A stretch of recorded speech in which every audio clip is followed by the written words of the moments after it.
So the first thing you're going to want to do is loosen all the lug nuts before we jack up the vehicle. To do that, if you look under the frame, you'll see a little notch right here. That's where we're going to want to jack it up. That's the strongest point in the frame. So I'm going to jack it up just to the left, so that way I can slide my jack stand and have it line up right here. And as you can see from here, now with the jack stand in place on the strongest point in the frame, let's go ahead and lower it down onto the jack. You do want your jack on one of the higher settings because we're gonna be under the car, so we need room to hammer on stuff. Now with the car jacked up, let's go ahead and take the tire off. Now with the wheel off, there's gonna be 5 bolts we need to undo. So coming back here to the control arm, the first one is right here. If you have an automatic transmission, your transmission will be in the way. It's gonna be really hard to slide that out, so just be aware of that. Next one, where the control arm comes up in here, there's a bolt on the bottom of the vehicle. As you can see, it's not this one, but it's this one right here. And then lastly, there's 3 that hold on wheel hub itself, and there's going to be 3 of them, and they're right down here. So let's go ahead and break all those loose. And for your information, these 2 bolts back here, this one and the one that's under the car itself, down under here are 19 millimeters, and the 3 that attach to the wheel are 17 on a big breaker bar. And for additional leverage, I have a scooter handle.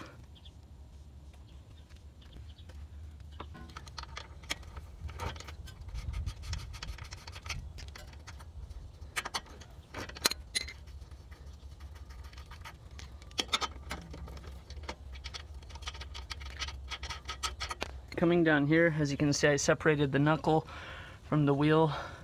The way I did that is, so you see the 3 bolt holes, is I took one of these, I put it right in between on top, so it's kind of like that. Then I just pushed straight down on it, and it pushed the knuckle downward and got those bolts loose. Then next, to get this bolt out, clamp some vice grips down on, hammer it out straight. Might be able to just do it with the pry bar.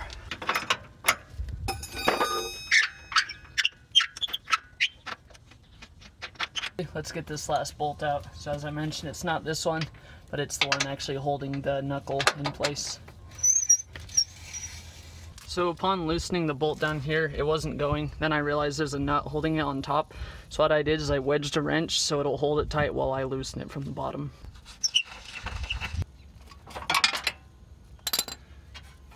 As you can see here, here's the nut that was holding it in place on top. And just to get a better view, you go to where the steering knuckle bolt comes up through, and it just sits right on top here over that hole.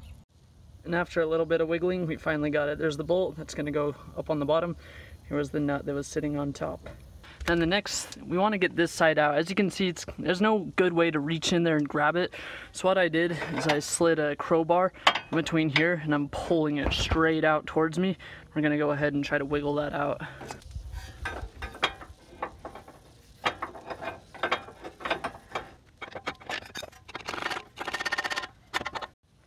Alright, so the last part to get out is this. So we've already removed the nut from the top and the bolt from the bottom. And the way I'm going to approach this, I'm going to grab onto it somehow, wiggle it back and forth, and slide it straight out.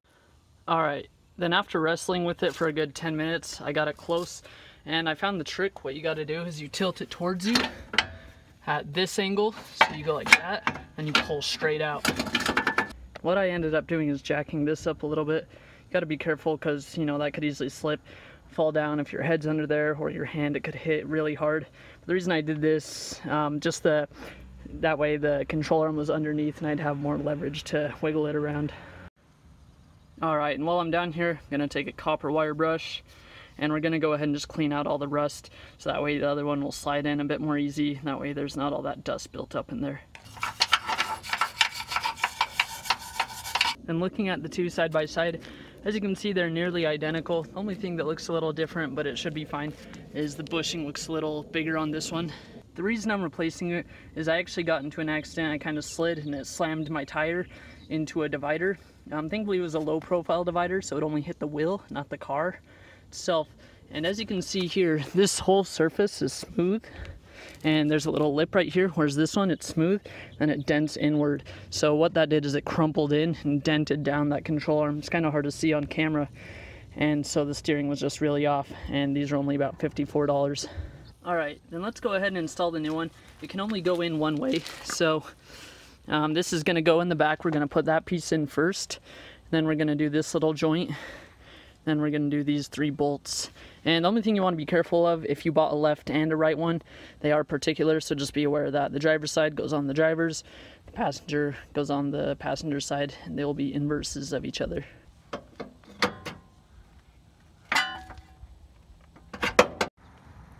Alright, so what I ended up having to do, the control arm wouldn't just slide in. So what I did is I took a jack. It's better if you have a bigger jack with a 2x4 and you just lift this up. And what that does is it puts tension on this upper spring. Obviously this isn't the safest, so that could come down and smack you underneath, or the spring could fly off if you have it compressed super far. But what I did is I lifted that up so that way I have room for this piece that connects to the ball joint, so that way I could just slide the corner right in. And as you can see, with that out of the way, I was able to just, all you do is slide it straight in. Some people will fight with it and think this is the hard part, but if this is out of the way, then you literally just slide it straight in, line it up, and then feed the bolt up through it. Alright, so what I did is I slid the bolt in, it goes in the bottom, then the nut goes on top. You don't want to tighten it down all the way, just hand tighten it. And let's try to go ahead and slide this end in and slide a bolt through there. And so on this other link, the bolt slides in from this side. As you can see, the wheel's kind of in the way. So what I'll do is I'll put the key in the ignition, turn it to ACC, that way I can turn it the opposite way, maybe get some more room. Alright, then the way to get this last bolt in here, what I did is jacked up the wheel a bit, so that way we have more play in the control arm. You gotta just kind of wiggle this back and forth, and just kind of tap that in with your finger, and it'll slide in. Once you feel it start to thread, let's go ahead and try to tighten it, see if we got it. Alright, so as you can see, we were able to get that in most of the way. You don't want to tighten it all the way down, and the reason is because we need to put a load on the suspension before we tighten it, so that way your bushings are in the proper place and they don't wear prematurely.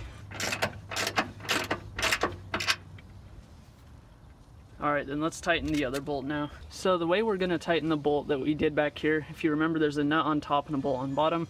So I'm going to put a breaker bar with a 19mm and a ratchet on the bottom with a 19mm. And let's go ahead and put this one up there on there so it just holds it in place so we can ratchet from the bottom. Alright, and with that straight, you could do it at an angle, but let's go ahead and jack it up, try to rest it into place. So the way I ended up getting this in is I turned the wheel perfectly straight, and then you can actually just move this whole assembly with your hand. If you just put a lot of body force on it, you don't even have to weigh that much. You can kind of lift up on it gently and just slide it into place. And so with that, I'm going to try to jack up on this part. Obviously you don't want to force anything and break it. Alright, then remember there's these 3 bolts. So this flat side is going to face up, goes on the left, flat side on the right. And this middle one, there is no nut because it's built into the ball joint itself. And this one just goes on the bottom, middle, just straight up.